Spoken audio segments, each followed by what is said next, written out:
Hi, I'm going to talk about why excluding signs from deaf students is a bad idea. When focusing on education and when they're focusing on oral kids only, for kids who have cochlear implants or hearing aids to use, it's not recommended to be only oral. They're citing sources on the screen. If you check all those sources, they agree. It shows that just taking that oral approach, just focusing on that, excluding sign, provides a weakness. And they've proved that. Deaf Studies in a Deaf Education book has shown.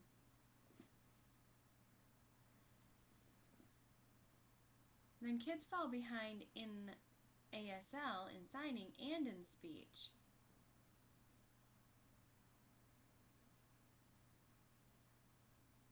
If you check Lee Vow, they suggest that you can avoid falling behind if you challenge it.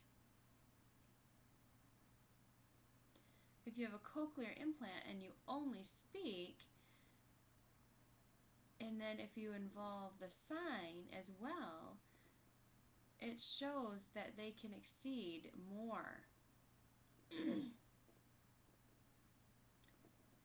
The more ASL exposure there is for all deaf kids, who have hearing levels at different hearing levels, that can help.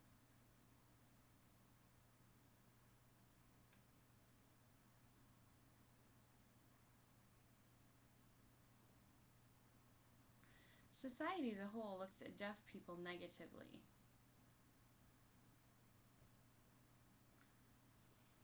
But most of the time it's not a bilingual environment. They take one aspect of it and they focus on that.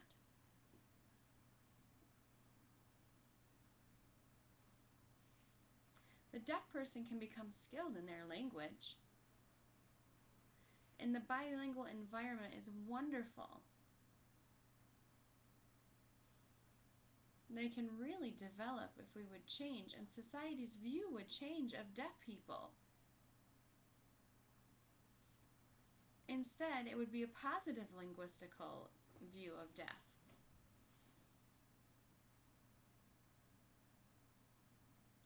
In 2006, there was a book written by Noors, Knoors, No Exclusion, Service, Provision.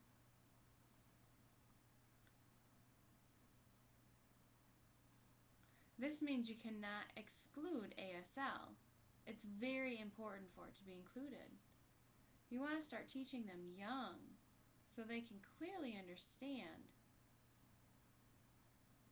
You want them to be able to understand what you're saying and express what they want to say or what they need to say.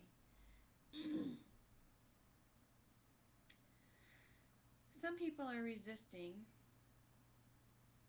They're saying that they should have sign exposure with kids who have cochlear implants.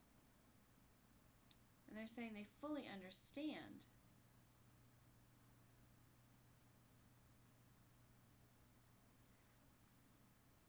And they're saying the world's cross when they sign and speak. It's a linguistical challenge.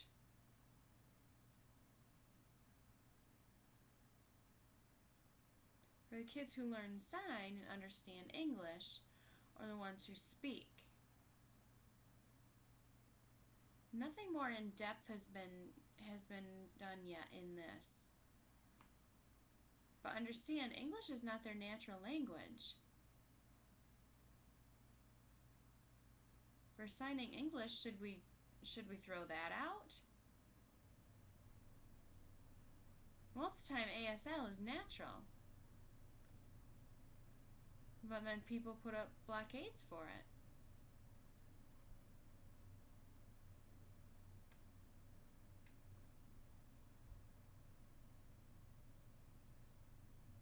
With this provision, it's very important to provide so that there's not more negative misunderstandings and people are afraid to include ASL.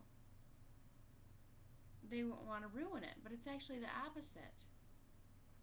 It is possible. Soon their skills will develop. They'll continually analyze, continually do feedback, and make sure, the quality is important.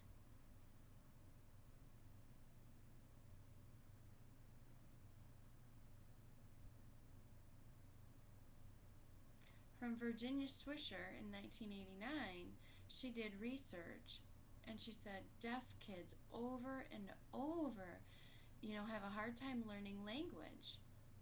And that's because their parents, most of the time, are hearing. Their parents are kind of awkward with their language, trying to maybe gesture. There's not fluid communication, so then it's not natural. It's very fragmented. But if you contact some people who are strong ASL users, they become more natural. And it's ideal. But remember, about 90% are from hearing families. So most of the educational programs are the problem because they're run by hearing people. Students are trying to, watch the teacher and learn, and it's just not natural. That's the problem.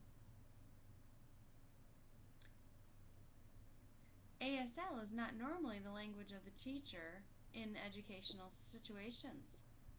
If we want them to expand on their knowledge, they need to be signing.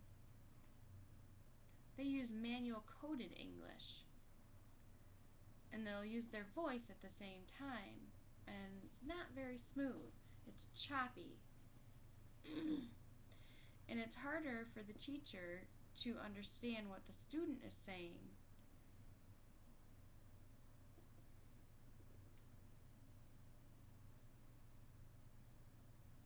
And the student needs the opportunity to learn their natural language from a teacher. I know there was something in a newspaper that was printed about 10 years ago. It was good news. It was about a bilingual program that was set up.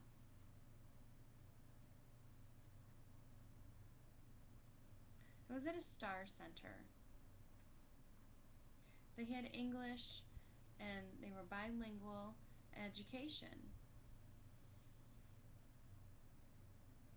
And it was through Gallaudet. They also more and more had, about 30 institutions joining as they were developing and expanding this program. They hope in the future that deaf education would take this role, but now it's been misconceptualized, that kids with hearing aids or cochlear implants don't need that program. But it's still important. There's still a benefit to it. There's still an opportunity to grow and expand both languages. So I encourage parents who are hearing, get involved, try to go through the program with your student and try to express yourself in, signing and writing. Be an educator.